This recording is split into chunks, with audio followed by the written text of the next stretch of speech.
Donc, on va commencer l'enseignement. Je vais demander à Amy Chama de m'introduire dans la prière.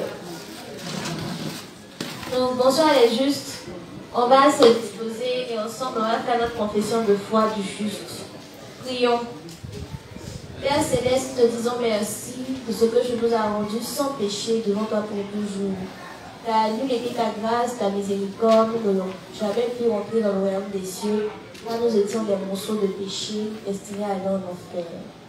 Mais ton amour plus grand que tout pour nous, tu nous as donné notre Sauveur Jésus-Christ, qui a pris nos péchés passés, présents et futurs dans les eaux du Jourdain par le transfert des péchés de Jean-Baptiste, qui est mort à la croix pour en payer le prix, qui est ressuscité et qui est monté au ciel en nous donnant le Saint-Esprit, notre consolateur, notre guide. Nous croyons en ta justice et nous croyons en ta Trinité. Merci Dieu des justes de ce que tu as fait cela pour nous. Au nom de Jésus-Christ, Amen. Ensemble, confions le moment au Seigneur. Prions. Père éternel, merci pour ce moment que tu permets. Merci Seigneur pour la disposition du cœur de chacun d'entre nous à recevoir ta parole. Merci Dieu des justes pour ces mots justes que tu as mis dans la bouche de ton serviteur afin de nous édifier, de s'édifier lui-même. Merci Dieu des justes de ce que tu as éloigné de lui toute forme de stress et de malaise. Merci d'avoir conduit ce moment du début jusqu'à la fin. C'est au nom de ton Fils Jésus-Christ que nous avons tous prié. Amen. Amen. Tous ceux qui étaient là hier, qui peut lui faire le résumé de l'enseignement? Bien, il y a une question par rapport à l'enseignement qui a été fait hier.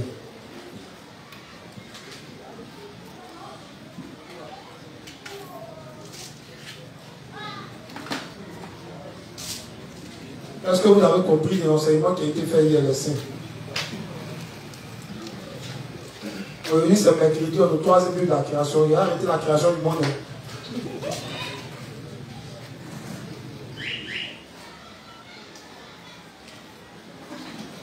Bonsoir les justes. Bonsoir à cette midi. Moi, c'est la juste midi. Bon, personnellement, ce que j'ai retenu hier, d'abord, c'est sur la notion de dévancier, sur laquelle l'inspecteur est revenu après la question du juste. Voilà. On a dit comme ça que le dévancier, dans un premier temps, c'est celui qui a conduit la justice à nous. Mais on a donné aussi l'exemple des personnes qui, bien qu'ayant connu la justice, ont abandonné sur le chemin, ils ont laissé la tâche qui leur a été confiée. Ils n'ont pas pris la formation à cœur.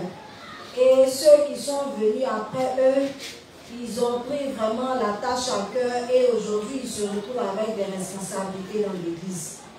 Et l'inspecteur est revenu sur le fait que c'est sur la base des critères spirituels que ces personnes-là ont été établies. On a vu cette leur nouvelle naissance, mais ils ont mis l'accent sur leur croissance spirituelle, sur la connaissance, et puis on a surtout vu la disponibilité de leur cœur, leur obéissance. C'est ce qui fait d'eux aujourd'hui des dévanciers, des personnes qui sont établies sur nous. Bon, on a parlé aussi du fait que ceux qui, malgré leur faiblesse, mettent l'œuvre de Dieu toujours en priorité, vivent pour l'œuvre de Dieu, ces personnes-là, ils voient toujours leurs besoins être pris en charge. Et j'ai retenu le thème de la tête jusqu'aux pieds. Le Seigneur prend tous leurs besoins en charge. Et que par contre, ils sont maudits, en tout cas les personnes qui poursuivent leurs intérêts charnels, leurs besoins spirituels. Des personnes qui vivent uniquement pour les besoins de la chair, pour leurs propres projets, pour leurs propres ambitions. Ces personnes-là mènent une vie maudite. J'ai retenu aussi que, en réalité, lorsqu'on quitte l'église, on quitte le royaume. Donc j'ai compris par là que si on n'est plus dans le royaume, on n'est plus sous la domination du même roi. Donc par conséquent, c'est Satan qui devient notre roi. C'est lui qui a en griffe la protection sur notre vie. Or, Satan, il n'est pas le camarade de quelqu'un. Il ne fait pas de cadeau à quelqu'un. il a beau te donner l'impression que les choses vont, mais après, il va finir par tout lui rembourser. Bon, j'ai aussi compris que les gens qui persécutent l'Église le font par ignorance souvent. Mais il y a certaines personnes que la Bible a définies comme plusieurs antéchrists. Et on a dit dans l'enseignement que ces personnes-là sont des gens qui, bien qu'ayant connu l'Évangile, après se sont non seulement retirés de l'Église, mais puis ils se sont mis dans la position des adversaires de l'Église. Donc on a dit qu'en plus des gens qui persécutent l'Église ou bien les justes par ignorance, il y a aussi ces personnes-là qui ont connu l'Évangile mais qui ont décidé de s'opposer à ça. Et ces personnes-là, en tout cas, souvent sans s'en rendre compte, ils attirent la malédiction de Dieu sur eux. Et on a vu l'exemple des gens en Corée qui s'opposaient à l'évangile, qui empêchaient les autres d'accepter cet évangile-là. Il y en a, on a donné son exemple, qui a fait un accident. Il y a un autre également qui a vu sa maison brûler. Donc, le révérend a dit comme ça qu'ils ont déjà expérimenté, voilà, quand Dieu dit de ne pas s'opposer à son évangile, ils ont vu vraiment les conséquences qui sont derrière. Ils ont déjà expérimenté ça d'une façon ou d'une autre. Et on a dit également qu'il faudrait que les choses soient claires dans la tête, que l'Église ne chasse pas des personnes. De la même façon qu'on ne force pas le renoncement à soi, de cette même façon, l'Église ne met pas des personnes dehors. Mais c'est Dieu lui-même qui se charge d'ôter les non-croyants de son peuple. Donc il y a eu beaucoup de choses, mais malgré le sommeil, c'est sûr. Amen. Merci pour ton résumé. Non, il n'y a pas de la commune c'est tout. Mon frère lui, il a emprunté de son père chèque, mais malheureusement il a abusé. Et d'autres questions? Ouais, reste pour m'adocher de l'intercession. Bonsoir, les saints Marochés. Ce que les gars étant maintenant juste, nous avons une feuille de route qui est de prêcher l'évangile aux autres qui sont des pécheurs qui ont réellement besoin de Jésus-Christ. Donc, désormais, voici la feuille de route que nous devons suivre. Et on a vu aussi que on ne doit pas faire l'œuvre de Dieu en se montrant pour que les gens le voient en train de faire ceci, en train de faire cela. Mais nous devons faire l'œuvre de Dieu comme étant un devoir pour nous, en tant que nés de nouveau. Quand nés de nouveau, nous devons savoir que désormais notre rôle est de répandre l'évangile. Donc nous devons mettre tout en place, que ce soit notre temps, notre talent, pour que l'évangile avance. Donc chacun de nous doit mettre ça doit être un programme de chacun, voilà, pour que l'évangile puisse être diffusé par nous. Et on a vu aussi que Dieu travaille au milieu de son Église. Que même les serviteurs de Dieu ne font pas ce qu'ils veulent. Parce que Dieu étant dans son Église, travaille au milieu de son Église. Que nous, étant juste aussi, si nous voulons demain hériter le royaume des cieux, parce qu'on a plus qu'un saint qui n'est pas uni, un saint qui ne porte pas le projet de Dieu, le projet de l'Église à cœur, peut finir par perdre sa foi. Donc, pour ne pas terminer en enfer, nous devons nous mettre à l'œuvre pour que l'évangile soit prêché partout dans le monde. Donc, ce qui m'a marqué, c'est ce que je viens de dire encore, nous ne devons pas faire l'œuvre de Dieu par contrainte. Alors, on ne peut pas faire l'œuvre de Dieu par contrainte, on doit faire l'œuvre de Dieu parce que c'est un devoir pour nous. Donc, cette partie-là m'a vraiment marqué. Merci, Amen.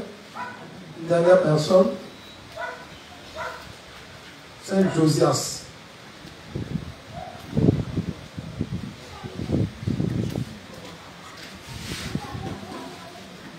Bonsoir à tous les saints. Donc, pour ajouter sur ce que les frères ont déjà dit, on a vu un principe qui disait comment pouvons-nous savoir avec certitude qu'une personne prend l'évangile ou non. Et quand on a lu du moins dans le livre du révérend, le révérend a dit qu'on peut discerner si une personne est née de nouveau ou non en regardant à ses fruits, en regardant à sa manière de marcher, en se posant les questions suivantes. Est-ce qu'il demeure dans l'église de Dieu? Est-ce qu'il est uni? Est-ce qu'il fait du service du Seigneur son objectif? Est-ce qu'il est content quand l'œuvre de Dieu avance ou quand l'œuvre de Dieu n'avance pas? Ensuite, on a vu encore un autre principe dans le même livre 66. On dit, nous pouvons tous nous égarer par moments, succomber à diverses tentations et faiblesses, mais si nous faisons l'œuvre de Dieu, nous allons continuer à vivre. Et là, l'inspecteur a dit que c'est la parole de Dieu qui nous fait vivre. Donc, tant qu'on est en communion avec la parole de Dieu, on peut continuer à vivre. L'inspecteur encore a parlé du fait que celui qui déteste son frère, il doit revoir sa foi. Parce qu'on dit qu'il est bon pour les frères de demeurer ensemble. Dans Psaume 133, le verset 1. Donc, celui qui déteste ses frères, il doit revoir sa foi. Il a parlé encore, il a dit que quand on commence à grandir spirituellement, on se sent mal à l'aise en compagnie des pécheurs. Et il a rendu lui-même son propre témoignage. Voilà, que quand il est né de nouveau du moins, il faisait la navette entre ses amis pécheurs et puis la justice de Dieu. Voilà, mais arrivé à un moment donné, il a commencé à se sentir mal à l'aise avec ses amis pécheurs. Parce que quand il partait là-bas, il parlait de ballon, il parlait de pago, il parlait de toutes ces choses-là. Voilà. Et aussi, pour finir, il a pris l'exemple du révérend pour expliquer l'amour que le juste a. Il dit un juste, il doit aimer l'évangile. Et que le révérend comme ça, nous demande son amour en envoyant les livres. Et avec les livres qu'on reçoit, on peut voir l'amour du révérend. Voilà, c'était tout. Merci. Donc, on va continuer.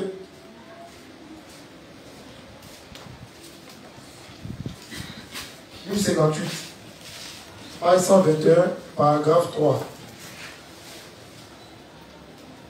Livre 58, page 121, paragraphe 3.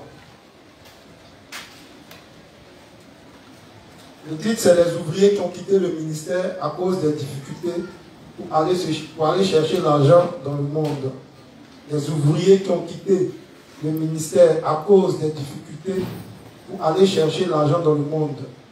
Livre 58, page 121, paragraphe 3. Lecture.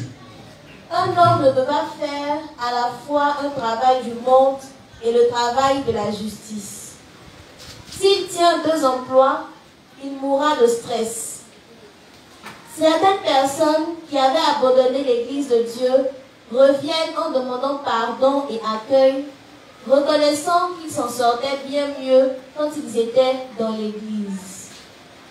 Ils voulaient retravailler avec nous puisqu'ils ont réalisé que leur demeure était dans l'Église et qu'une telle vie avait été une vraie bénédiction de Dieu.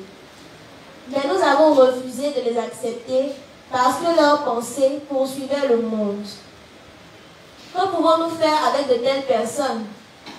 Comment pouvons-nous travailler avec quelqu'un d'aussi égoïste? Amen. Amen. On a compris quoi de cette lecture? Aurélie, vous savez? Aurélie. Un homme ne peut pas faire... Pardon, écoutez bien, ne soyez pas distraits.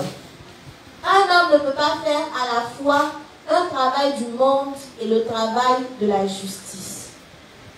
S'il tient 2 emplois, il mourra de stress. Certaines personnes qui avaient abandonné l'Église de Dieu reviennent en demandant pardon et accueil, reconnaissant qu'ils s'en sortaient bien mieux quand ils étaient dans l'Église.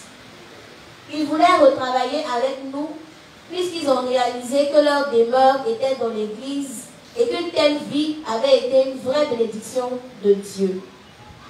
Mais nous avons refusé de les accepter parce que leurs pensées poursuivaient le monde. Que pouvons-nous faire avec de telles personnes? comment pouvons-nous travailler avec quelqu'un d'aussi égoïste? Amen. Les mots héritiers de justice désignent quelqu'un qui fait l'œuvre de Dieu. Le Seigneur nous a sauvés de tous nos péchés par son œuvre juste. Et à ceux d'entre nous qui croient en l'évangile d'eau et d'esprit, il a confié l'œuvre de Dieu, l'œuvre qui sauve les âmes et la prédication de sa parole. Dieu nous a amenés à servir l'évangile. N'importe qui peut-il faire ce travail? Seuls ceux qui ont le cœur droit devant Dieu peuvent le faire. Les ouvriers de Dieu devraient avoir la foi et garder leur cœur fidèle à Dieu. Il y a une chanson populaire ici en Corée qui dit « N'importe qui peut-il aimer, de même, n'importe qui peut-il servir l'évangile. Ceux qui s'attachent fort à leurs désirs égoïstes ne peuvent pas servir l'évangile. » Dans le livre des Proverbes, il est dit qu'un homme qui s'isole cherche son propre désir. Proverbe 18, verset 1. Amen. On retient quoi? Mes très chers saints et mes très chers saintes. Nico, le reste pour ma douche est très inspiré. Bénis-moi, mon frère. Ok, un petit résumé, qu'on ne peut pas servir Dieu en étant attaché aux choses du monde. On ne peut pas servir Dieu en étant attaché encore aux choses du monde. Que si nous faisons comme ça, nous n'allons pas arriver. Donc, c'est de tracer déjà une ligne de démarcation pour voir si c'est Dieu qui doit servir ou bien il doit être de l'autre côté. Donc, voici un peu. Tu as compris. Merci. Il va ajouter quelque chose. Son voisin d'à côté. Moi, j'ai retenu de la lecture des ouvriers qui étaient dans l'église et qui, à cause des choses du monde, ont laissé l'église pour aller chercher. Ils ont vu que lorsqu'ils étaient dans l'église, ils gagnaient plus que lorsqu'ils sont partis dans le monde. Donc, ils sont revenus, mais le revenant ne les a pas pris. Parce que, étant même revenus, ils avaient encore toujours les pensées qui étaient attachées encore aux choses du monde. Amen. Il veut parler. Il veut purifier ses lèvres.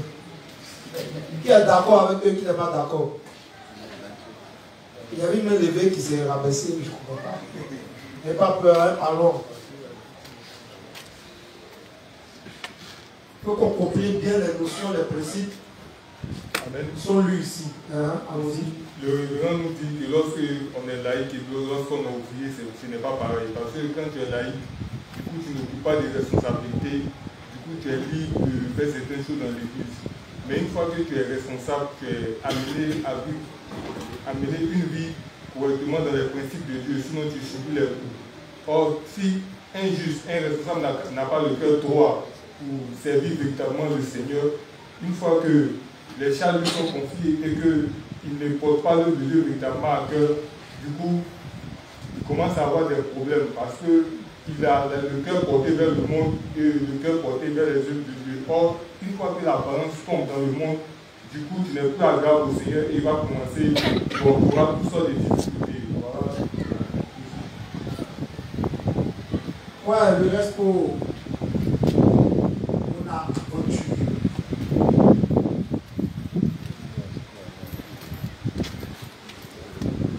Des fois. Bonsoir, Régis. Variation climatique et alimentation.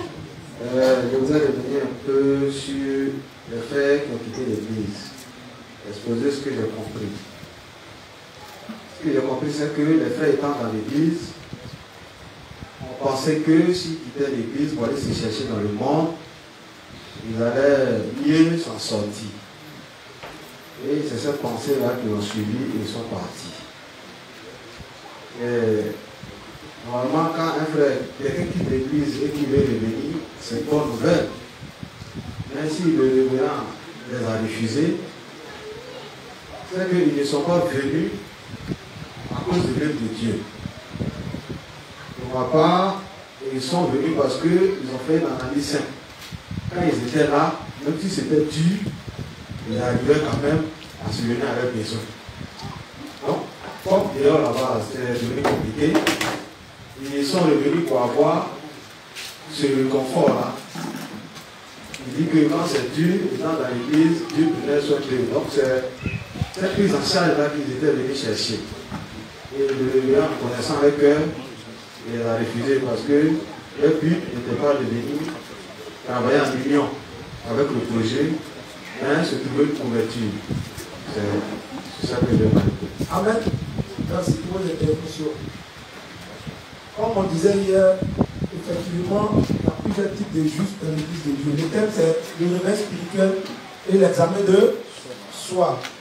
Donc, le révérend, connaissant très bien ses ouvriers, il sait le cœur de chacun de ses ouvriers. Vous voyez un peu, non? C'est comme une fois de quelqu'un, une fois légaliste, avant qu'on ne rencontre l'évangile, beaucoup allaient à l'église uniquement pour recevoir les bénédictions quoi? Charnelles. C'est ce qui fait qu'aux légalistes, là, les gars ils respectaient beaucoup le Dieu du légalisme. Oui, mais dans la justice, on n'a même pas peur des autorités spirituelles. Mais dans le légalisme, tu te dis que ta bénédiction est conditionnée par le respect que tu as pour les autorités de l'église. Parce que tu te dis que si tu ne fais pas ce qu'on te dit là-bas, tu ne peux pas être béni. Voilà pourquoi on leur donne 7 jours de jeûne, 100 jours de jeûne, ils font ça. Ou bien, tous ces chrétiens légalistes que vous voyez en train de jeûner là, est-ce que vous avez déjà vu un qui jeûne pour avoir la vie éternelle? Hein? Est-ce que vous avez déjà vu une affiche où vous avez écrit cette année, c'est l'année pour recevoir la rémission de tes péchés éternels? Jamais.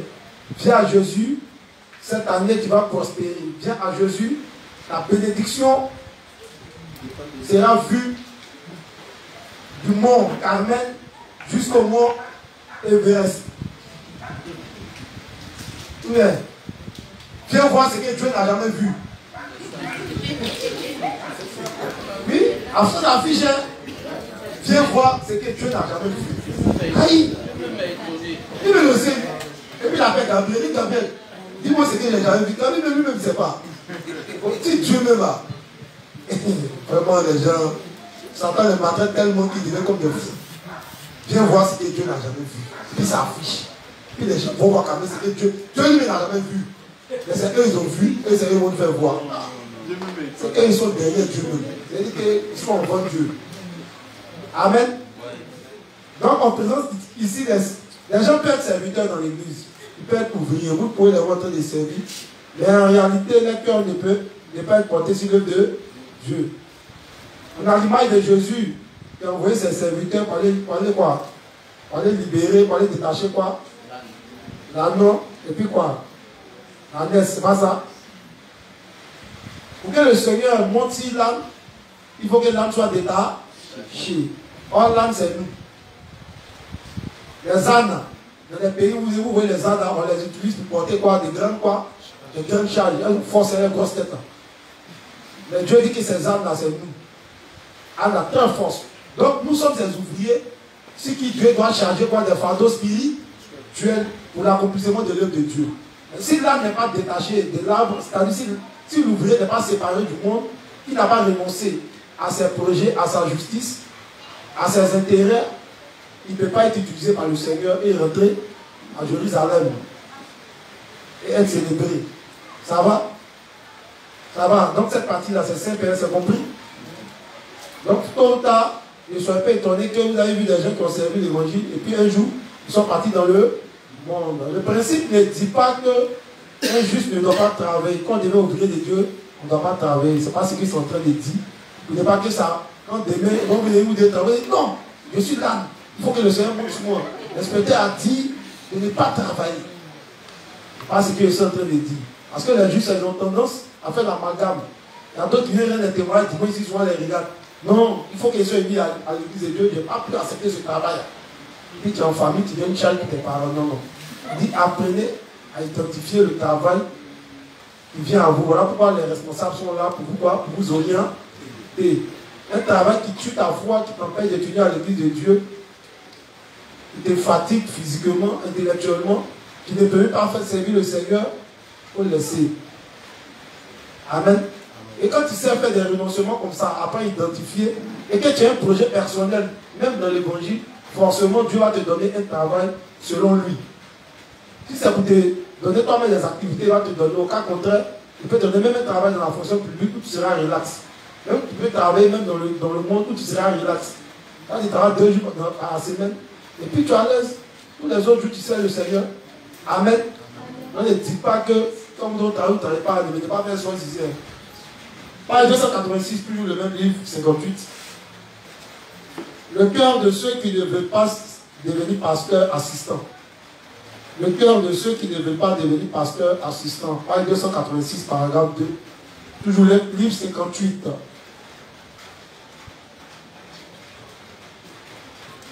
Livre 58, page 286, paragraphe 2. Il y a un trait, comme quand vous regardez le cœur de ces gens. Ils vivent tous pour leur chair. Salomon vivait juste pour lui-même, pour ses désirs charnels seulement. Ce que les gens qui cessent de faire l'œuvre de Dieu ont en commun, c'est qu'ils prennent finalement part au pseudo-christianisme et leur but dans la vie est de vivre pour leur chair seule. Leur but dans la vie n'est pas la diffusion de l'évangile de l'eau et de l'esprit. Ces gens qui cherchent à accomplir juste leurs désirs charnels comme cela ne veulent pas travailler comme pasteur assistant sous un pasteur principal. Je pense que c'est parce qu'ils ont ce désir inné d'être pasteur principal et non pasteur assistant afin de contrôler les offrandes. Donc, ils ne veulent pas servir dans autre chose que comme pasteur principal. Ça, vous voyez qu'ils sont en train de parler des ouvriers ici. Il y a des gens, quand on les appelle, pour être le second de quelqu'un, ils ne sont pas prêts à être second. Vous voyez un peu, non? Ils se disent quoi? Ah, si je suis à la tête là, voilà ce qu'il peut gagner. Pourquoi moi, il y a son second? Et même si elle est second du gars, vous allez voir qu'il va toujours lui mettre quoi? Les bâtons dans l'air pour prendre sa place. À un moment donné, on ne sait pas si c'est celui qui est le second ou c'est lui qui est le principal. Donc faites beaucoup attention aux gens que vous appelez à côté de vous aussi.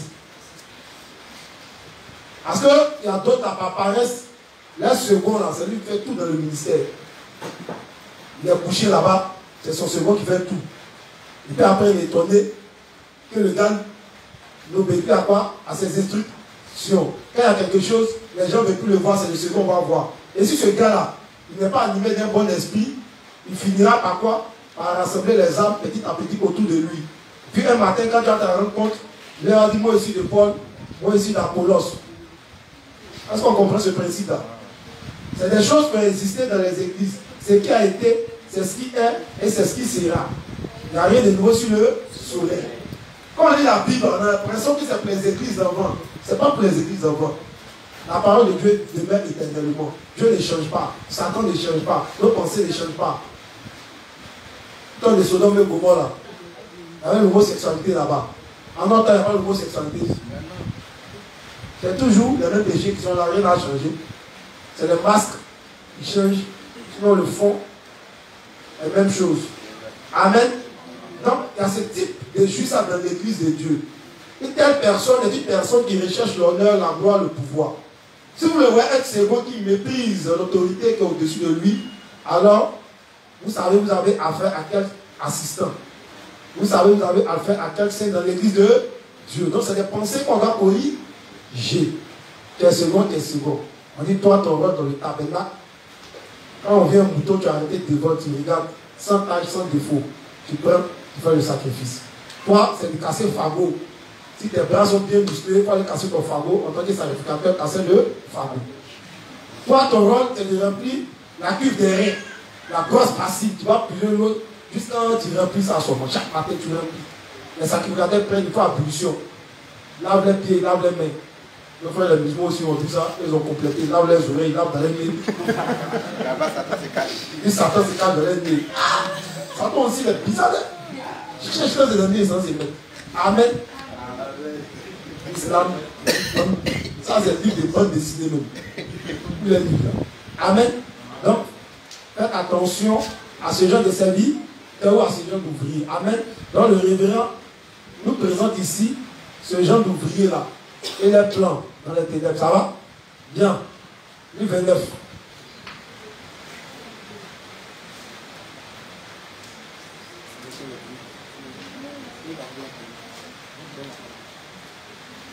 Livre 9, page 78, paragraphe 4, jusqu'à la page 79, paragraphe 1. Version papier. Les deux types de personnes qui mènent leur vie de foi. Je reprends. Livre 29, page 78, paragraphe 4, jusqu'à la page 79, paragraphe 1. Les deux types de personnes qui mènent leur vie de foi. Les deux types de personnes qui mènent leur vie de foi. Lecture. Il y a deux types de personnes parmi ceux qui mènent une vie de foi. Ceux qui cherchent la plus grande cause et ceux qui cherchent seulement leurs propres intérêts. Dans les églises de Corinthe, il y avait des sœurs qui formaient différents groupes disant « Je suis d'Apollos, je suis de Pierre, je suis de Paul ». De même, il y a beaucoup de chrétiens aujourd'hui qui ne sont pas conscients que des choses des hommes ne se soucient pas de la volonté du Seigneur. Ces gens pensent tous comme Pierre. Mais Dieu ne peut pas travailler avec ces chrétiens. C'est pour cela que les saints dans ces églises étaient les premiers à être corrompus lorsque Rome a donné la liberté religieuse aux chrétiens. Est-ce que vous comprenez? Les premiers à être corrompus, quand Rome s'est accaparé de l'évangile de Jésus-Christ, on dit c'est qui? Hein? Aurélie dit Chama. Voilà ton peuple. D'accord. Il y a deux types de personnes parmi ceux qui mènent une vie de foi. Oui. Ceux qui cherchent la plus grande cause et ceux qui cherchent seulement leurs propres intérêts. Il y a ceux qui cherchent la cause du Seigneur et puis il y a ceux qui recherchent leurs propres intérêts. Oui. Dans les églises de Corinthe, Oui. il y avait des saints qui formaient différents groupes disant « Je suis d'Apollos, je suis de Pierre, je suis de Paul. » Je suis de l'inspecteur en scène, je suis de l'ouvrier Wilfried, je suis de tant. Ça va? Parce que vous allez connaître ça. Même souvent dans l'église, on voit ça. Il y a d'autres qui auraient divorcé quoi? Préféré. Avant qu'on établisse les zones, c'est pour ça que pasteur, je travaille tellement avec lui qu'il a décidé de faire des puits un peu partout. Il faisait des puits partout, c'est établi des églises un peu partout. Donc il a mis comme ça des serviteurs à la tête de quoi? Il a rendu propriétaire de chaque puits. Donc si toi, tu as soif, tu as azopé, tu peux laisser le puits à côté de toi, et tu t'en bois Korogo. Tu as mouru en route. Ou bien? Or, vous voyez dans les scènes là, il reste un responsable des autres et puis il vient te poser des questions. Il quitte une zone, il veut te poser des questions dans une autre zone. Actuellement ici, toutes les autres sont réunies. Donc si c'est moi qui fais l'enseignement, c'est normal que vous me posez quoi? Des questions, puisque c'est moi qui vous entretiens. Mais tu laisses ton responsable, tu entends dire que le monsieur fait quoi? Il ne vaut rien. Oui. S'il ne vaut rien, c'est là que tu établis. C'est ton problème. Hein? Mais si tu trouves qu'il ne vaut rien, va voir lui qui est établi pour dire ah le gars il ne vaut rien. Non, franchement, moi je reviens vers toi pour poser des questions.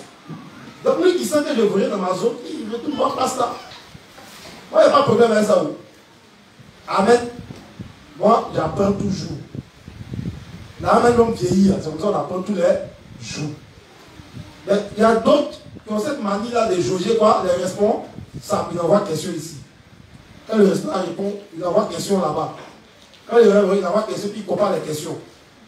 Ça, c'est satanique, c'est diabolique. Quand vous avez lu la Bible, hein, de toute façon, Daniel a expliqué l'arrivée de l'Antichrist. Quand vous lisez Apocalypse, de toute façon, Jean a expliqué là. Quand vous regardez de façon écrite là, est-ce que ça se ressemble? Et ils ont dit la même chose. Ou bien, quand tu parles Daniel 12 par exemple, il va te parler de 1290 jours jusqu'à 1335 jours. Ou bien, et puis il dit que lorsque le sacrifice perpétuel a cessé, il aura mis 290 jours. Heureux ceux qui parviennent aux 1335 jours. Et puis quand tu reviens dans le livre 8, le révérend t'explique pour dire que Israël sera annexé à la moitié des 7 ans. Et quand Israël a annexé, il nous reste 3 ans et demi pour que le monde finisse. Donc ce que Jean a dit, c'est ce que Paul et tout a dit, 1290 jours, ça fait 3 ans et demi. Ce n'est pas la moitié des 7 ans. Donc comme toi ton niveau est petit, tu ne vois pas ça dans l'Ancien Testament. Qui va parler de l'Antichrist, il va parler de cornes. Quand là, tu vois Jean vient, il te dit la bête est sortie de l'eau. Là, il va dire la même chose. Je vais au marché, les six que je vais au marché. C'est pas la même chose.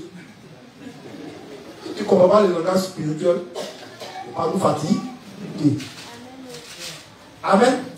Donc, l'inspecteur chef peut expliquer les choses en fonction de sa croissance, tu peux ne pas comprendre. Pasteur, comme l'aide Jean, il peut rentrer dans le cœur et dans la profondeur de Dieu. Ça chauffe ta tête, c'est normal. Amen. Nous tous, au départ, on ne le comprenait pas. Donc c'était nous, mais l'inspecteur chef, il faut qu'il passe. Pasteur, mais c'est qui? Vous ne connaissez pas ça. Les gens ne connaissent pas bien au fait. Amen. Donc faites beaucoup attention. Ne jaugez pas vos responsables. Comme j'ai dit, ayez pour chaque responsable un modèle. Tu peux avoir de l'affinité pour tel ou tel, ce n'est pas mauvais. Mais il faut aimer tout le monde. Ça va, il faut aimer eux tous. Tu peux peut-être être plus proche de lui là, parce que tu te sens un peu plus à l'aise avec lui. Mais quand tu es dans une zone, tu es obligé de respecter tes responsables des zones, de les aimer, de les approcher et de te faire former par eux. Quand tu vas à l'école que tu n'aimes pas ton professeur, c'est Dieu que tu sois fort dans sa matière. Est-ce que vous savez ça? Moi, il y avait un professeur de physique qui m'énervait, il s'appelait Opo. On l'a surnommé Opo Maïe Richard. Tellement il attrape tricheur. Donc le jour quand il a devant les physiques, on lui fait une petite défense en ligne, on est fâché. Il y a un de mes amis dit que lui, c'était un tricheur. Mais lui, il a raconté une histoire. S'il a triché, il dit le tricheur, tellement il était fort, on l'appelait Opo Maïe Richard. Donc quand il vient, quand ça son connu, c'est le coup de Opo Maïe Richard. Mais il vous assure qu'il est fort. Le professeur, c'est un tricheur, c'est un tricheur. Vous voyez physique est terminable, c'est difficile. Il a attrapé une fille un jour, la fille a pleuré. Il avait dit, ma chérie, tu es très indisposée. Elle dit non, monsieur, il dit, je vous dis, vous êtes indisposée. Elle ne comprend pas. Il dit, levez-vous. Elle s'est levée, il dit, quand elle est levée, elle tombe bas. Il dit, j'avais dit que tu étais indisposée. Donne-moi ton indisposition. Et puis il a fait ça, quoi. Et puis il dit, donne-moi ta feuille, tu peux aller, tu peux sortir là. La fille a pleuré. Il est en décalé, il dit, nous énervés. Il se moque, puis il se moque. Il doit devoir qu'il y a un dans les deux. Il se moque, hein. Qu'est-ce que ton oncle dit, ah, vraiment, c'est terrible. Et s'il veut, il prend ta feuille. Donc, ça fait qu'on ne l'aimait pas. Et il fait ses coups, quoi, nous tout ça. On est au banquidor. Un peu de banquis. Amen. Donc si tu n'es pas responsable, c'est normal que tout ce qu'ils disent, ça va pas te faire avancer spirituellement. Tu as trouvé qu'il est nul, il ne sait pas prêcher, il est ceci, il est cela. Amen. Donc, n'ayant pas ces gens de cœur, si on a ces gens de cœur, dites Seigneur, ce n'est pas normal, voilà ce que les principes disent. Corrige-moi, rends-moi meilleur, afin que mon cœur ne soit pas comme cela. Donc, il explique ici, en prenant l'exemple des Corinthiens, il dit que quand l'église était corrompue, c'est ceux-là qui créaient des rébellions là. Il y avait des partis pris dans l'église qui se sont alliés à Rome. Et c'est ceux-là qui ont corrompu leur foi. Donc vous voyez que le révérend nous donne une information ici. Aujourd'hui, les juifs sont la base de toutes les religions, mais qu'il y a quoi dans le monde. Or, c'est à eux qui a été donné quoi? Les oracles, les prophéties, ou bien. Mais c'est eux, aujourd'hui, qui ont corrompu quoi? La parole. Et c'est eux qui créent des doctrines, des religions. Vous ne voyez pas? Donc quand les fils de Dieu finissent par se laisser corrompre dans leurs pensées, ils finissent par devenir des grands monstres. Et ils finissent par défier Dieu dans la foi. Amen. Il faut terminer. Intoxiqués par le monde, ils ont fini par abandonner la vérité du salut et renoncer à l'œuvre juste de Dieu. Par conséquent, ces régions sont devenues les premiers endroits où l'œuvre de l'évangile a disparu. Amen. On dit quelle région? Quelle région? Hein? Eh, ah oui. Algérie, il faut prendre. On va lire 36. Il y Il y a un livre, c'est quel livre on a le livre 29, chacun le livre 29 dans son téléphone. Il peut aller relire. Vous n'avez pas concentré, vous le laissez là. Livre 36, moi c'est la version électronique, page 91 ici. Paragraphe 2, je ne sais pas si ça tombe. Livre 36, page 91, paragraphe 2. Le temps pris pour mûrir dans la foi. Le temps pris pour mûrir dans la foi. Livre 36, page 91, paragraphe 2, version électronique. Le temps mis pour mûrir dans la foi. Pour mûrir, pour grandir, si vous voulez. Livre 36, page 91, paragraphe 2. En croyant en Jésus, après être né de nouveau, le temps passe. Ouais, le temps passe. Après 5 ans et 6 ans, Après 5 ans et 6 ans, quand la 10e année arrive, quand la 10e année arrive, la joie abonde encore plus. ouais, Quand les 20 ans viennent, oui, cette joie est devenue encore plus grande. oui, moi, et puis ça se voit. Qui sait quand l'inspecteur chaque année? Qui sait quand l'inspecteur a cette année? Ils ont en 2004. En 2000 combien? Ils ont combien de temps dans l'évangile? Hein? Ça n'a pas un évangile, ça c'est CP2. Ils sont en 2004, en 2022, ça va combien? On dit de 5 ans à 10 ans, qu'est-ce qui se passe? La joie abonde encore plus. Ils sont où? Ils ne sont-ils pas parmi nous? Vous sentez qu'ils ne sont pas heureux dans l'évangile? Mais quand c'est chaud là, ils sont heureux. Ils ont les raquettes. Mais quand c'est chaud, mais ils sont heureux. Amen. Mais nous, après 2 mois, 1 an, tu es fâché. Les gens, Dieu ne te bénit pas. Tu es fâché. On dit, en fait, attends, jugement.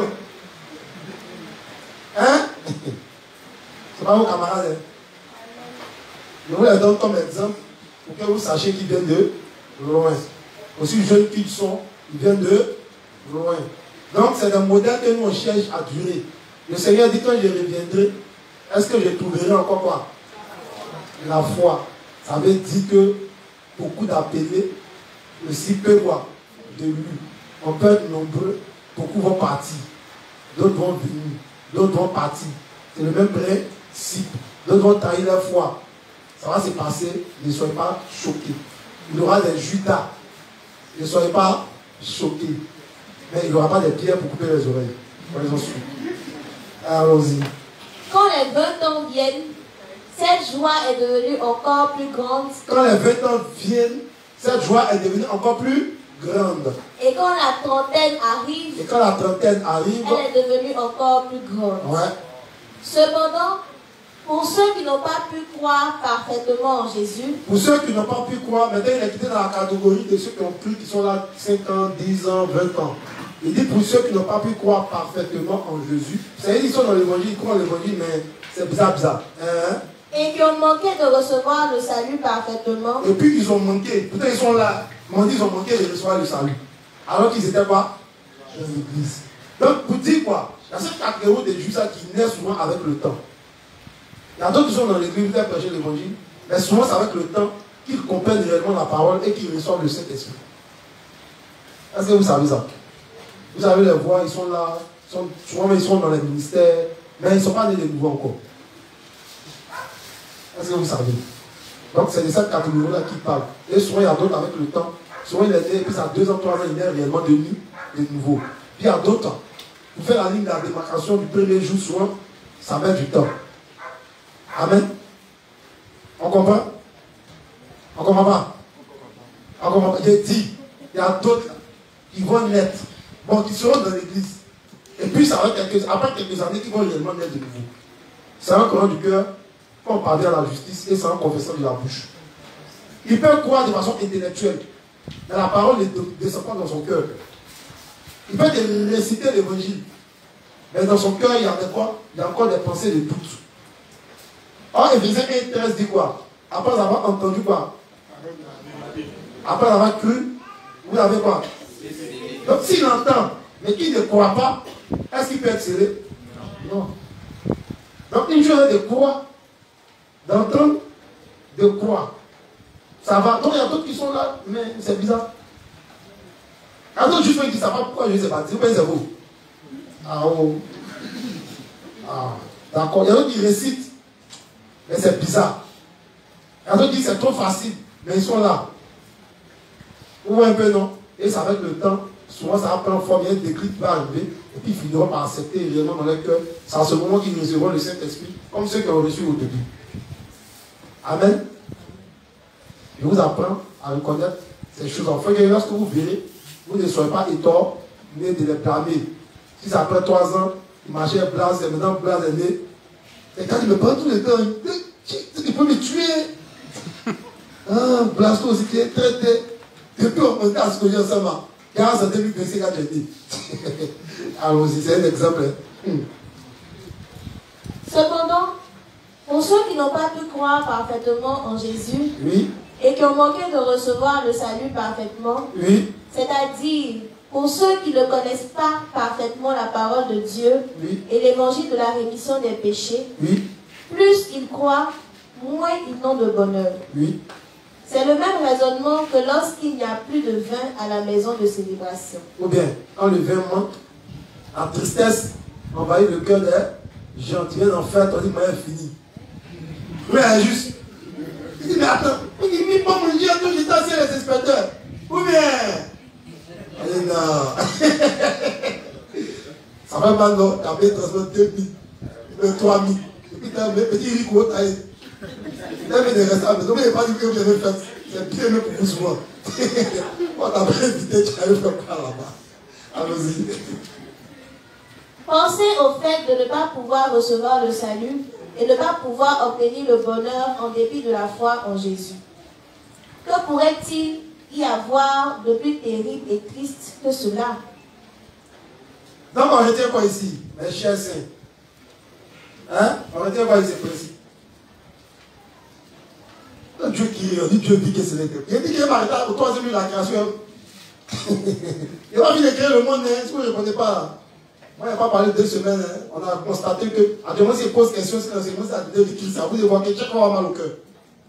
On a constaté que, quand on finit ici, là, vous partez à ça. Et c'est fini, on attend le premier. Qui va faire l'enseignement dans la semaine là même? Puis on vient encore. Et pitié de nous quand même. Oh, vraiment, Cheikh Yakou. Inspecteur Séné Yakou. Inspecteur Rumi Yakou. Dis non! Va souffrir. Ils vont venir à des questions. C'est ce que tu as dit pendant 3 semaines. Donc, il y avait 3 semaines. Non, on avait 2 semaines. L'enseignant, inspecteur Séné, on avait 3 semaines. En tout cas, on avait 2 semaines ici. Il y avait 3 jours seulement là. On a envie d'arrêter de créer le monde.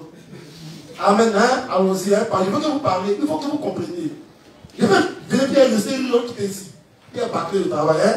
Mais ce n'est pas ça. Si on ne comprend pas réellement, on va lancer. Ah, le père, il ne comprend pas. Et puis, on résume, on avance. Quand ça commence, c'est intéressant. Puis, souvent, le dernier, on peut ne pas poser des questions parce que j'ai vu que tout est bien passé. Amen. Allons-y. Bon, pour ce qui est. Plus c'est ta bénédiction, pas trop. Allons-y. Pour ce qui est du principe concernant le temps qu'on prend pour mûrir dans la foi, Oui. j'ai retenu comme ça que le révérend lui-même partage son expérience. Il dit que plus il a duré dans la justice, dans la vie de foi, plus il est heureux. Voilà. Et on a aussi dit qu'il y a une catégorie de personnes qui peuvent recevoir intellectuellement l'évangile. Parce que quand on nous a annoncé l'évangile, on a vu un peu, en tout cas beaucoup parmi nous, on a assisté à des démonstrations. Et puis, on a été en face des personnes, pour certains, on leur posait des questions pièges, mais le fait qu'ils répondent à tout avec une certaine cohérence, nous-mêmes, ça nous met souvent, c'est-à-dire on réalise que vraiment on est dans le faux et puis on finit par accepter l'évangile. Donc il y a cette catégorie de personnes-là qui intellectuellement, ça a été démontré que l'évangile est vrai. Ils acceptent, ils viennent dans l'église, mais ils ne sont pas encore nés de nouveau parce que l'évangile n'est pas encore descendu jusqu'au cœur. Donc c'est avec le temps, quand ils prennent la peine d'écouter, voilà, qu'ils naissent de nouveau, ils reçoivent le Saint-Esprit. Non, c'est ce que j'ai envie. Amen. Un bon bruit. Page 234, il vient de parler. On a tout dit. Dans ces deux paroles, on a tout dit. Ouais, le même livre, page 234, paragraphe 1 et 2. Toujours livre 36. Toujours le temps pris pour mûrir dans la foi. Page 234, paragraphe 1 et 2.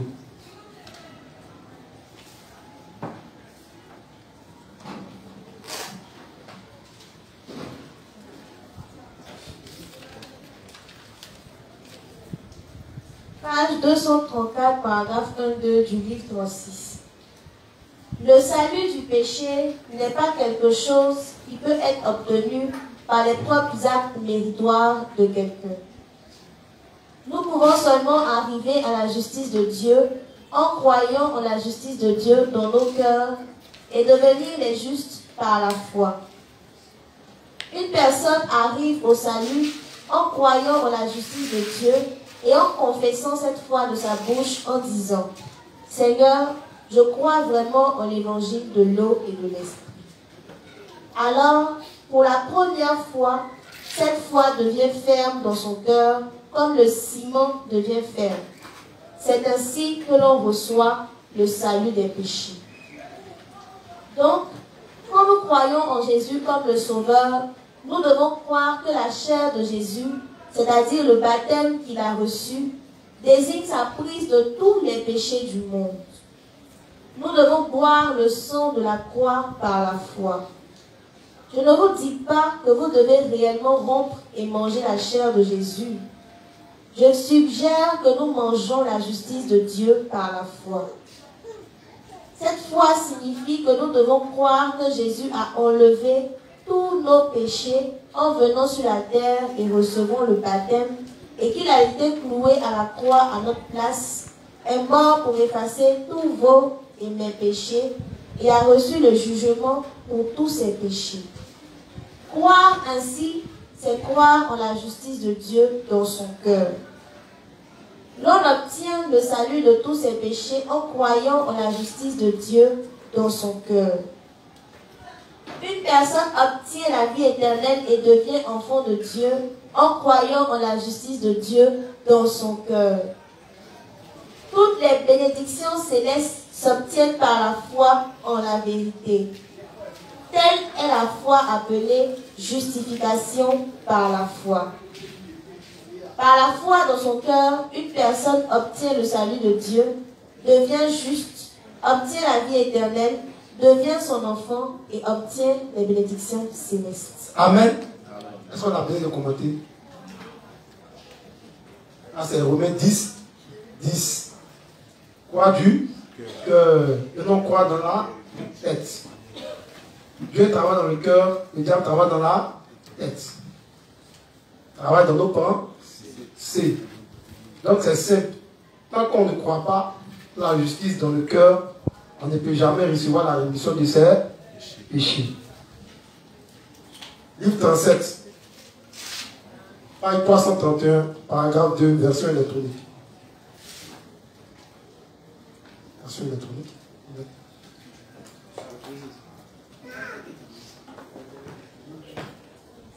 Livre 37, page 331,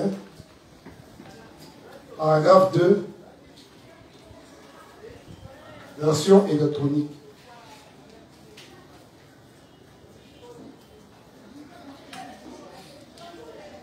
Ok, ça commence.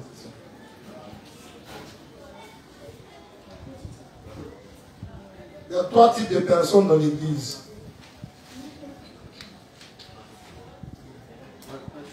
« 331, paragraphe 2.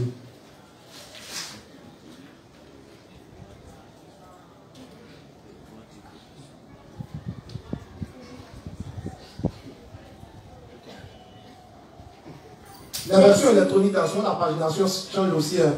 Je ne sais même pas, avant, chez moi c'est 331. Quand je dois combien? 296. 296. Notez seulement. Le plus important, si on commence dans l'église de Dieu, voilà, ici. Le plus important, c'est de comprendre ce qui se passe à l'intérieur du livre. Donc, lecture. Dans l'église de Dieu, c'est-à-dire dans le royaume de Dieu, 3 sortes de gens peuvent coexister. On ouvre bien nos oreilles.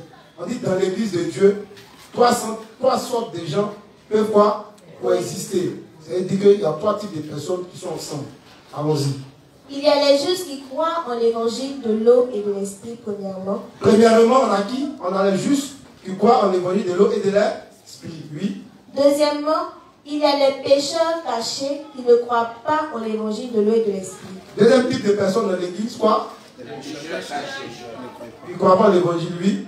Troisièmement, il y a ceux qui essaient de servir seulement leur chair, suivant les envies de la chair, au lieu de servir Dieu, en dépit d'avoir reçu le salut, en croyant en l'évangile de l'eau et de l'esprit. Le troisième type de personne, c'est qui? Un juge charnel. Jusqu'à cru, et puis péché camouflé. Mais, voilà. Juste, bon, péché camouflé, pas juste. Donc voilà les 3 types de personnes dans l'église. La Bible appelle le troisième type les impies. Qui est impie?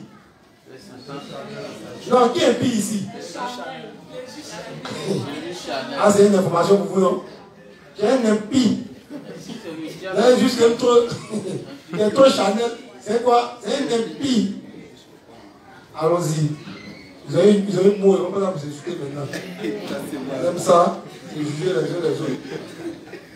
Allons-y. Dans le premier psaume, les 3 types de gens apparaissent. Bienheureux l'homme qui ne marche pas dans le conseil des méchants et ne se tient pas dans le chemin des pécheurs et ne s'assied pas au siège des moqueurs, mais qui a son plaisir en la loi de l'Éternel et médite dans sa loi jour et nuit.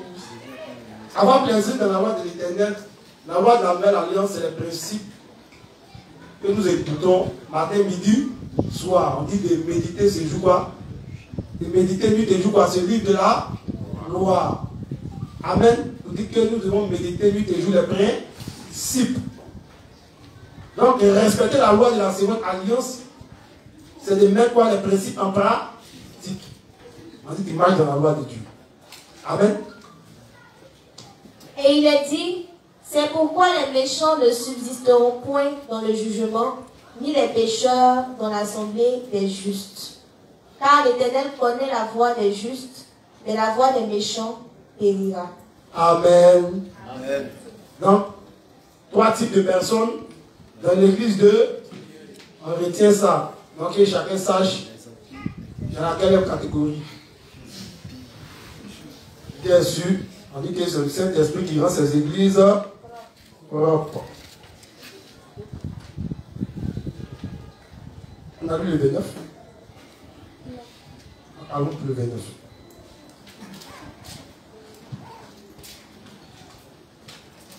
Livre 29, page 78.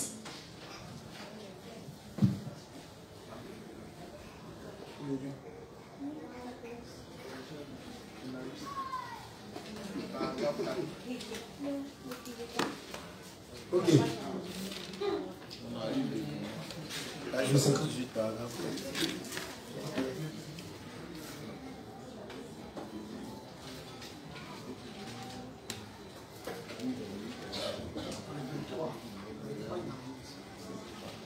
Prends le 23.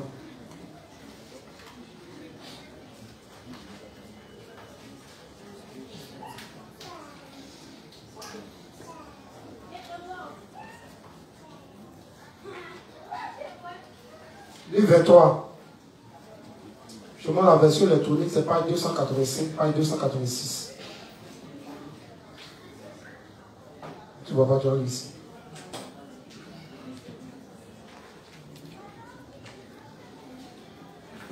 Monsieur.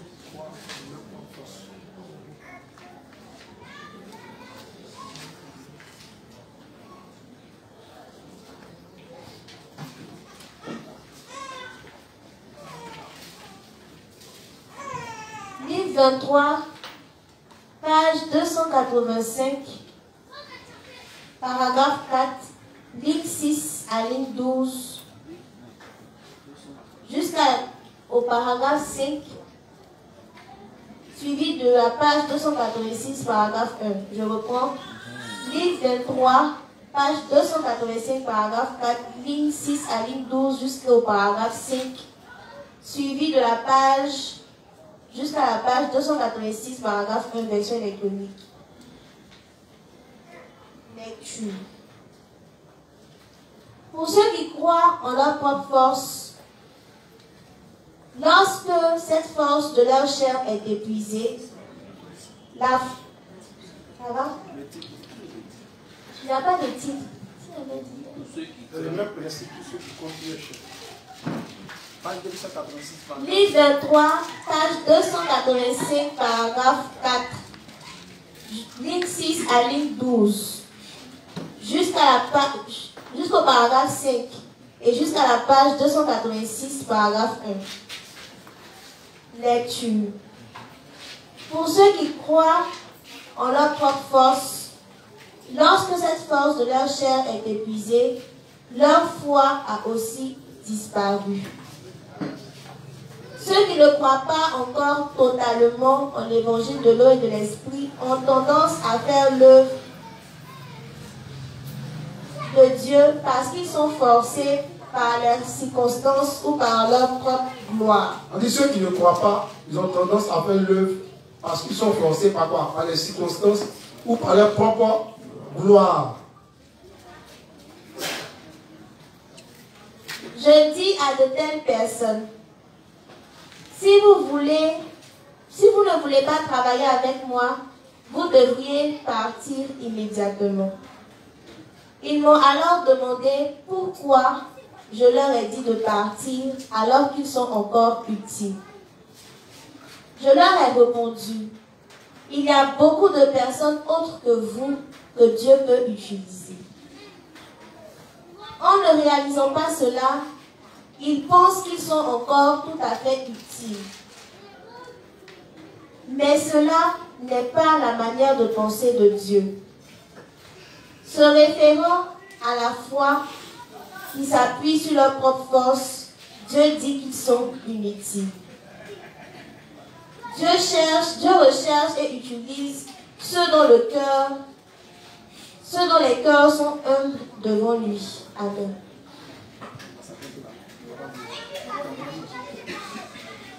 On va faire une deuxième lecture. C'est tout pas de mon téléphone.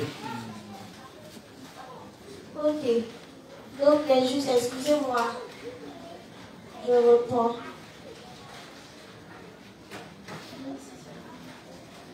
Pour ceux qui croient en leur propre force, lorsque cette force de leur chair est épuisée, leur foi a aussi disparu. Ceux qui ne croient pas encore totalement en l'évangile de l'eau et de l'esprit ont tendance à faire l'œuvre de Dieu parce qu'ils sont forcés par les circonstances ou pour leur propre gloire. Je dis à de telles personnes, si vous ne voulez pas travailler avec moi, vous devriez partir immédiatement. Donc, ceux qui sont dans l'église de Dieu, ils sont devenus serviteurs, qui font l'œuvre de Dieu en recherchant leur propre intérêt, leur propre gloire. Il peut arriver que si on constate ça, nous, on peut décider de les mettre de côté et ils peuvent partir. De toute façon, la côte doit être grande. Tu t'en vas, tu fais ton église. Si un enlèvement s'est retrouvé ensemble, Dieu merci qu'à sauver les âmes. Amen. Donc, si vous voyez que l'église sanctionne certaines personnes pour les mettre de côté, c'est parce que c'est ce qu'on a remarqué. Sinon, ce n'est pas normal qu'un saint, par exemple, qui a la direction de certaines âmes, ne veut pas que les âmes rentrent en communion avec d'autres âmes. On a connu ça aussi. Telle zone n'a pas posé telle zone. L'esprit de concurrence entre les zones. Quand c'est comme ça, certains font le même travail des Corinthiens. C'est-à-dire, les âmes disent, moi je suis l'inspecteur au mieux, et les encourage. Quand Satan veut créer des rébellions, là, il va toujours voir les gars. On dit les parties entières quoi? Les anges. S'ils ont suivi Satan, c'est parce qu'ils étaient d'accord avec lui pour son projet d'enlever Dieu. Ou bien. Donc souvent, c'est là des personnes, quand on les voit dans l'église, on les avertit, on leur parle. Si on sent qu'ils ne changent pas, on peut les mettre de côté. Un matin, on dit, bon, tu es là, il faut t'asseoir qu'après. C'est là où on voit ton cœur. Si tu es blessé, tu as mal, tu te plains, c'est que réellement ton projet n'a pas abouti. Est-ce que vous me comprenez? Donc, par moment, l'église peut prendre des mesures drastiques, dures. et mettre certains responsables de côté. Et si on sent que le cœur est repentant, on peut te reconduire. Mais quand on voit que tu recherches l'honneur, le pouvoir, quand on te voit venir, on te prévient, un matin, Ogodo, Bakada, assieds-toi, viens après. Amen. Donc le révérend est en train de présenter ce que lui-même en Corée il fait. Au départ, quand on verra des telles décisions dans l'église, on va penser que c'est les inspecteurs qui n'est pas tel frère, c'est le pasteur Tago qui n'est pas tel frère. Non. Il faut qu'on enlève, on nettoie les scories du cœur de certains âmes. Être serviteur, ce n'est pas pour écraser les âmes. On dit serviteur, c'est-à-dire c'est Pierre. Et qu'un serviteur, ça veut dire que c'est celui qui souffre qu'on utilise. Mais ce n'est pas celui qui utilise les autres, mais c'est celui qui est utilisé. Amen. Vous avez vu que quand les fils de quoi, je vois ces Zébédée quand ils ont demandé où il sera assis, qui sera assis à la droite, Jésus a dit quoi? Ça ne dépend pas quoi. En demandant à s'asseoir à la droite ou à la gauche, c'est quoi il cherche? Et quand tu es à la droite d'Ardo là, c'est son premier ministre. Ou bien, peut-être la gauche, c'est son chef d'état-major. C'est ceux qui à qui il fait confiance, qui met à côté, ou bien ceux qui peuvent facilement utiliser pour son projet. Même quand tu cherches position, vous êtes 12, vous cherchez position, non, les autres ils n'ont pas position au ciel aussi. Hein? Donc c'est comme cela. C'est des choses que vous voyez dans les Écritures, mais vous ne savez pas que ça peut nous arriver à nous-mêmes. L'esprit de concurrence, comme je l'ai dit sur le lundi, c'est Satan qui a cassé les gens. C'est dans son royaume, il y a premier des classes, il y a deuxième des classes, il y a dernier des classes. Lui seul fait ses standards pour dire que 1 plus 1 à avoir. Un caillou plus un caillou fait comme un caillou. Une goutte d'eau plus une goutte d'eau fait comme une goutte d'eau. Hein? Une goutte d'eau plus une goutte d'eau, là, comme une goutte d'eau. Hein? Avec une goutte d'eau, dans la fonction du système, ça change. Mais lui va classer les gens en fonction de son système. Mais il est dernier en classe. Mais quand on se rend dans la vie active, il devient premier. Ou bien, mais la bonne vie est si bête. Mais quand on sort le premier de classe même, il est géré de maquis. Le dernier de classe passe sa voiture, il dit, hey, on dit quoi, non, tu fais quoi ici? Putain, tu as honte. Toi, ton ami de classe au plateau, sa voiture qui abaisse la tête. J'ai caché, tu es en train de bus. Ou bien, amen. Amen. Ceux qui ont beaucoup de poser les questions au plateau, ils savent de quoi ils parlent. Et quand tu le vois qui a réussi, tu veux le saluer. Mais imagine que lui aussi te voit qu'il n'a pas réussi, il veut te saluer. Vous voyez un peu, non? Donc l'esprit de concurrence, ça c'est le diable. Lui, il a assis au ciel, et puis lui voit Dieu chez lui là. Comme lui, il était rempli de toutes sortes de pierres précieuses. Il peut me dire les pierres qui étaient si Satan ne demande pas. Hein? Et ce talent, à cause des vadons. Donc, comme il avait beaucoup de talent, qu'à un moment donné, c'est lui qui faisait tout. Dieu a un vieillard à faire. Dieu a même n'exclut rien. Il ne mérite même pas d'être à sa place. Mais il voit ces gars, ils ont fait la petite rébellion. Dieu il dit quoi? Michael, chanson des trucs là, Dieu là. Et il dit, m'élève. C'est toi. Il dit, Michael, prends pas petit là, sur la foule, les enlever du ciel ici. Ça n'a pas duré. Et tous sont descendus, si bien nous emmerder. Avec deux petits gars dans le jardin, c'est sûr, il est chaud. Ah, c'est pas des idées. Il est Dieu, mais Dieu a où il est. Satan s'est plaisanté.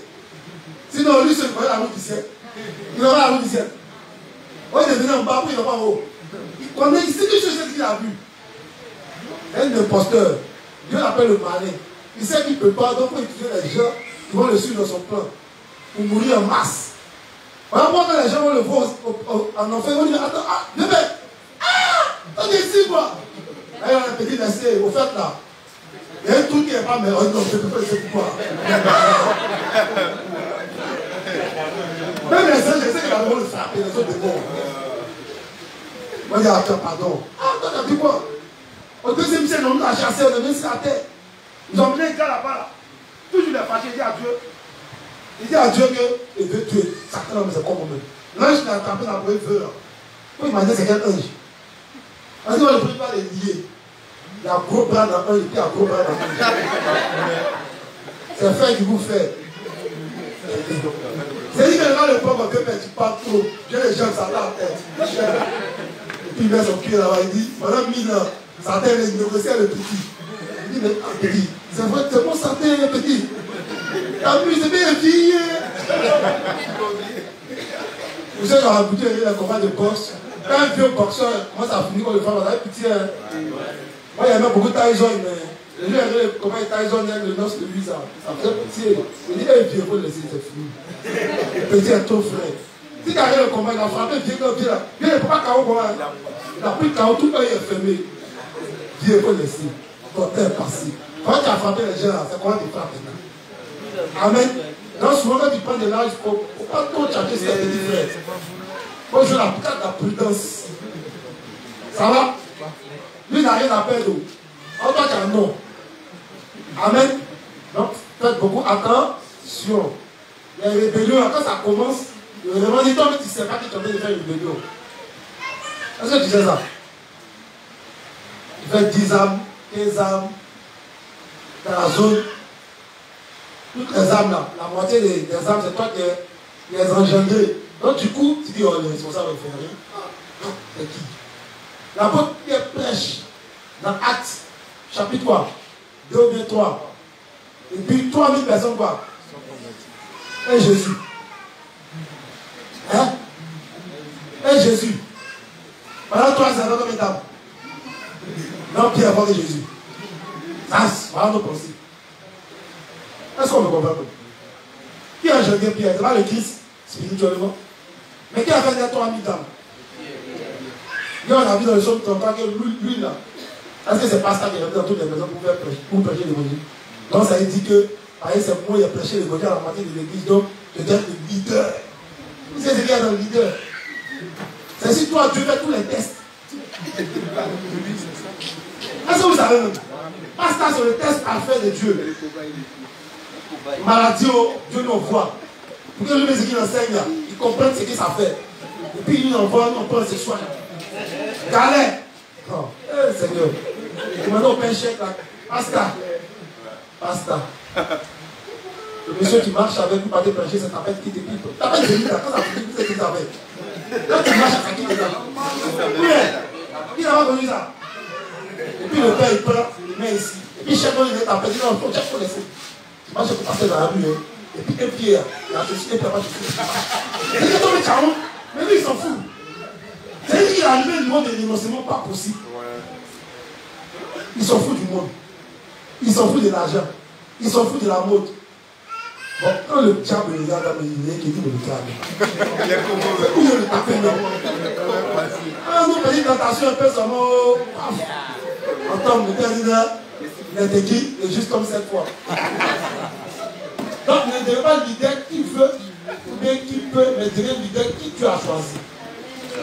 Mais pour faire ta révolte, comme au temps des poètes, la terre va t'engloutir. Tu peux prononcer ta verge, on regarde, on va voir la verge qui a fleur. On voit les gens font beaucoup de bruit pour les rien. Mais on regarde la verge qui a été défilée. Et ça, cette verge-là, nous, on va, c'est quoi? Se greffer. Vous faites le de Dieu. Attention, il n'y a pas de cœur rebelle. Amen. Amen la lecture. Ne passe plus considérer. Comme il pleut, hein, c'est la vérité. Amen. Pardonnez, hein, ces gens marrent au péché avant de frapper ici. J'ai dit à de telles personnes, si vous ne voulez pas travailler avec moi, vous devriez partir immédiatement. Ils m'ont alors demandé pourquoi je leur ai dit de partir alors qu'ils sont encore utiles. Je leur ai répondu, il y a beaucoup de personnes autres que vous que Dieu peut utiliser. En ne réalisant pas cela, ils pensent qu'ils sont encore tout à fait utiles. Mais cela n'est pas la manière de penser de Dieu. Se référant à la foi qui s'appuie sur leur propre force, Dieu dit qu'ils sont inutiles. Dieu recherche et utilise ceux dont les cœurs sont humbles devant Dieu. Amen. Donc Dieu recherche et utilise ceux dont les cœurs sont humbles devant Dieu. Amen. Il ne recherche pas les supermen. Il ne rejette pas les surdoués. Il s'en fout. Il aime les petits lanceurs, les filets comme Pierre, les bons petits ébriers d'Israël, comme il a l'habitude de le dire. Amen. Bien musclé, avec de bons mollets, et bien prêcher devant Gilles. Mais quelqu'un qui est rempli de son intellect, mais qui accepte de savoir que tout ce qu'il a appris dans le monde, c'est de la boue, comme l'apôtre Paul, il peut être utilisé pour le servir. Ça va? Ça va? Donc même si on est à un bon niveau, on a beaucoup de connaissances, on a étudié 1000 religions dans le monde, on a fait toutes les sciences exotériques, on a lu la Bible 1000 fois. Une fois qu'on utilise ces talents-là pour le mettre au service du Seigneur, mais quand on dit qu'on est laïque, forcément Dieu finira par nous élever. Et tous les talents et tout ce qu'on a appris dans le monde nous sera utile dans l'évangile de l'eau et de l'air. Et puis, comme je connais beaucoup de saints ici, ils utilisent cette connaissance-là. Lorsqu'on va dans les fronts, ça nous sert. Mais malgré ça, ils ne se gonflent pas. Ils ne disent pas que c'est moi, c'est moi, c'est moi. Amen. Mais quand quelqu'un emmagasine la connaissance sans l'obéissance, il a même la connaissance qu'il cache aux autres. Et les frères, ils aiment tellement les dons qu'ils ont les dons qu'ils ne veulent pas partager. Mais quand il y a ton don qui peut, il veut tout te donner. Moi, je connais ces gens de frères, ils veulent partager. Mais dis, si tu amasses, tu vas t'approuvir, tu vas amasser tes dons là, tu vas aller faire fraude jusqu'à. Le gars, il vient, petit niveau, il passe, il parle, et puis le light, il est converti, il est étonné. Ça, c'est un truc parce que le monde est light. Tu as parlé quand le gars dit mon petit, laisse ça. Et quand le gars vient, il pose une question. Ah, papa, c'est vrai, tu as lu tous les livres, tu es sur la terre, pourquoi? Là, il réfléchit. Ah, il m'a parlé, il veut étoiler ça, peut-être sur la terre. Et puis il a dit, tu as vu non? En tant que tu as vu, il retrait dans les clavitudes de Salomon, les nés, les retraits ici. L'histoire de la physique antique, l'histoire du peuple archaïque depuis les Sumériens. On dit, le gars avait identifié son problème. Il avait identifié son problème, tu fais ta législation, il ne va pas donner de nouveau. Ça aussi, c'est l'art d'évangéliser. Donc on apprend ça où tu es dans l'église. On a prêché dans la zone du Maroc, on connaît comment quand tu rentres. Tu vois le gars, beaucoup de livres qu'on qui est mélangé. Alors c'est quoi? C'est l'église, la religion? Ah ben ça, je comprends bien. Le livre des Genèse a été écrit et édité. Vous savez, le chapitrage et la versification de la Bible ont commencé au XIIIe siècle avec Étienne Lanton. Ah, vous êtes étonnés. Ça, c'est quelque chose que vous dites qu'on sait, mais ça, c'est pas les ça devant les gens. Vous voyez un peu, non? C'est quand le gars il ne veut pas comprendre qu'il veut faire d'une manière, que toi aussi tu lèves un peu le niveau, puis tu descends. Vous ne pouvez pas comprendre que soit tu ne vas pas tomber mieux, mais tu chauffes l'offre. Amen. Là, c'est là aussi de la guerre. C'est que tu donnes un petit don là, puis tu regardes maintenant. Et là, c'est chaud, mais c'est échec. Et troisième moment, c'est chaud et bien. Quand on a fait ça, elle était chaud, mais ça, il n'y a pas ça, un coup, il vient. Il dit, oh, mais ça, c'est rien. Oh, puis il a dit, ouais. Mais père, tu as pris ça, il va laisser. Vous voyez un peu, non? Mais tu ne sais pas quel moment il a pris ça, mais c'est des choses qu'il a prises forcément, peut-être, avant de recevoir l'évangile de l'eau et de l'air. Mais il ne s'est jamais glorifié de ça. Mais c'est qu'il y a le fond, il va sortir que tu es étonné. Amen. Amen. Continue ma fille si c'est fini. Ok, je prends le livre 17. On va terminer avec le livre 17. Et même on va revenir là-dessus. Page 34 chez moi ici, paragraphe 5. Livre 17. C'est toujours dans le même volet.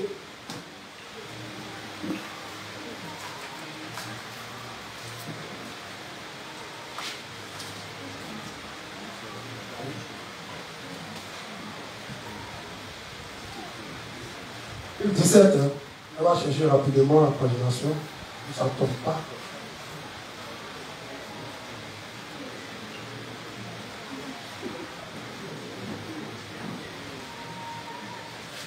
Livre 17, page 34. Livre 17, page 34, paragraphe 5, associé à la page 35, paragraphe 1 et 2, version électronique. Ne vous en faites pas, on va revenir sur toutes ces choses, même les paginations, les livres. On va faire la synthèse.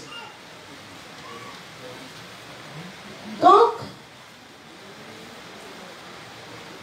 nous devons réaliser que cette foi légaliste est orientée sur les actes, alors que la foi spirituelle est celle de l'évangile, de l'eau et de l'esprit. En d'autres termes, Notre foi est basée sur la parole de la promesse de Dieu. Comme ceux des enfants nés par la foi en la parole de Dieu sont les vrais fruits de la foi dans l'Église de Dieu, il ne doit pas y avoir d'autre foi. Tout comme Dieu a rejeté Ismaël, le fils né par la foi légaliste, nous devons aussi rejeter la foi légaliste de notre vie. L'apôtre Paul nous demande si nous voulons vivre notre vie de foi de façon légaliste ou spirituelle. L'apôtre Paul dit que tout comme Ismaël persécutait Isaac en ce temps, oui, les enfants de la femme esclave persécutaient les enfants de la foi nés de la femme libre. Donc il est en train d'expliquer le rapport de la naissance entre les deux femmes d'Abraham. Il va dire que l'enfant né de Agar, c'est le symbole de ceux qui ont une foi légaliste. Et l'enfant né de Sarah, c'est le symbole de ceux qui ont une foi quoi? En l'évangile de l'eau et de l'esprit. Donc il dit tel Ismaël persécutait qui? Isaac. Tel ceux qui ont une foi aussi légaliste persécutent les saints.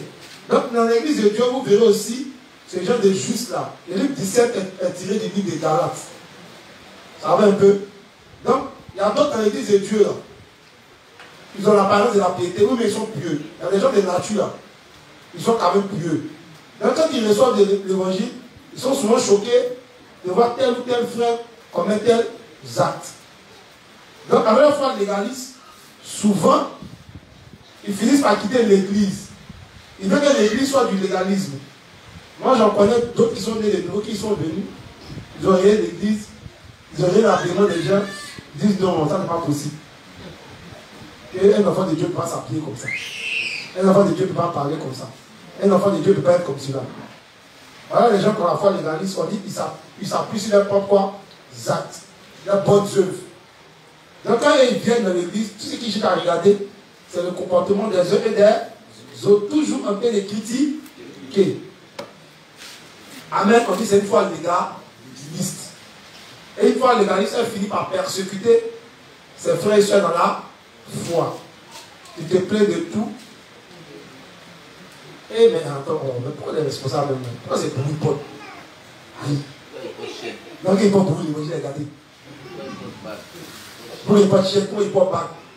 Quand la barbe de respecter la barbe, on dit à la femme, quand c'est quand les poupées décalées, quand c'est le responsable qui est là. Qui a déjà vu Jésus? Là, ouvrez vos esprits. Dans l'Ancien Testament, quelle était la fonction de la plupart des hommes de Dieu? La plupart des hommes de Dieu, les prophètes, c'était quoi? Ils étaient quoi? Ils étaient quoi? Hein? Ils étaient quoi? Ils étaient des moutons. Ils étaient quoi? Cultivateurs. Bon, un gars qui élève mouton. Tu prends un mouton, vous avez des coins en coin, il ressemble à quoi? Non, des fois, quand vous voyez un peu là, un pasteur, un peu, il ressemble à quoi? Mais quand il recevait la parole, il partait, il dit quoi? Il partait, c'est la vérité, après, tu viens le saper, et puis il est venu. C'est moi, Esaïe, ainsi parle l'Éternel. C'est ça. Vous vous avez posé la question pourquoi Dieu a choisi des personnes comme cela, et c'est en eux qui a mis la parole. Parce que pour Dieu, il ne regarde pas à l'apparence. Parce que pour Dieu, il ne veut pas qu'on regarde à l'apparence. Je ne dis pas qu'on voit mal sa vie, c'est pas ce que je suis en train de dire. Mais simplement, Dieu a utilisé ce genre de personnes à qui il a donné quoi? La parole. Et quand il recevait la parole, il est dans son cœur, quand il fait sa vie, il reçoit la parole. Et puis il va. C'est mon métier. Toi, Akab, si tu vas en guerre, Josaphat, et puis il fait les prophéties, il finit, ça va. Il retourne dans son boubou sale. Jésus vient, Dieu vient, et puis il dit que le Fils de Dieu est le roi, est le maître du sabbat. Et puis les pharisiens, ils sont bien habillés, dans les flatteurs, le roi dit, lui, il a foutu, Dieu peut parler, en dit quoi? Il n'est pas l'enfant du charpentier, Marie n'est pas sa mère, ses frères et ses soeurs, ils ne sont pas parmi nous, d'où lui vient cette sagesse, et trop face. Et quand vous les voyez, les pharisiens là, dans Matthieu 23, lisez, vous allez voir, on dit ils ont l'apparence de la pierre, pourtant c'est un tombeau blanc, je disais quoi? Carabi tombe riche. Cabo, tu peux dormir là-bas même. Il est en bas là. Il est comment? Il est pour le pauvre en bas, il est comment? Voilà la différence.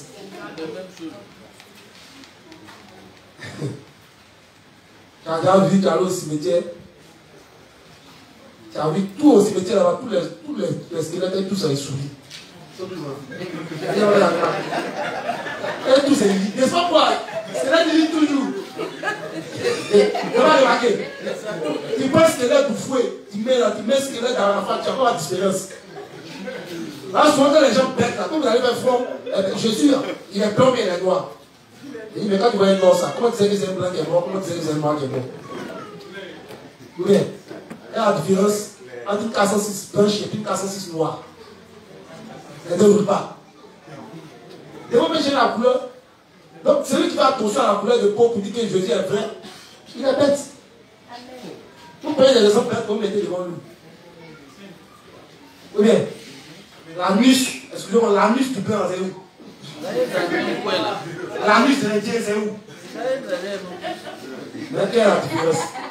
Quand tu bouillis, tu souris, ton squelette sourit, mon squelette sourit. Donc, est-ce que tu es supérieur à moi? Tu as fait ta conscience grise, il y a pas ma conscience noire. Dis non, ta voiture est supérieure à la mienne. C'est faux, c'est la même voiture. Dieu n'a pas fabriqué un homme et deux cœurs. Oui. Il n'y a pas un homme qui a deux âmes. C'est Satan et nous comparer.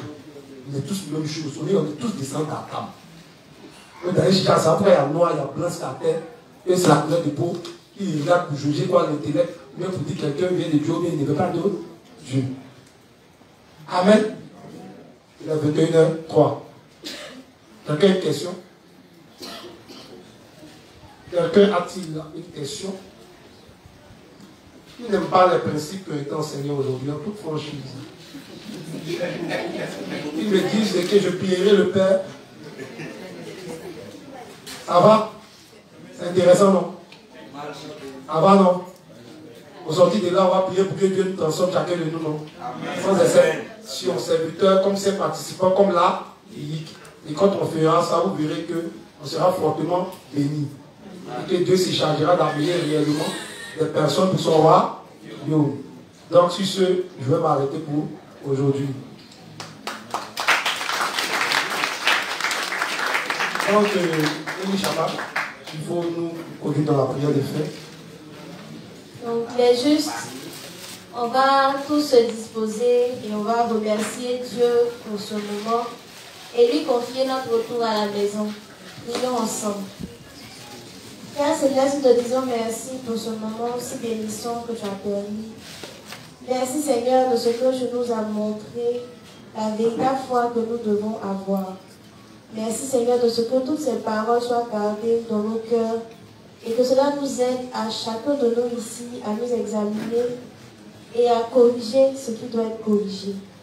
Merci Dieu des justes de raccompagner chacun d'entre nous à la maison et de nous ramener ici en bonne santé. Merci Dieu des justes de nous avoir exaucés. C'est au nom puissant de ton Fils Jésus que nous avons tous prié. Amen.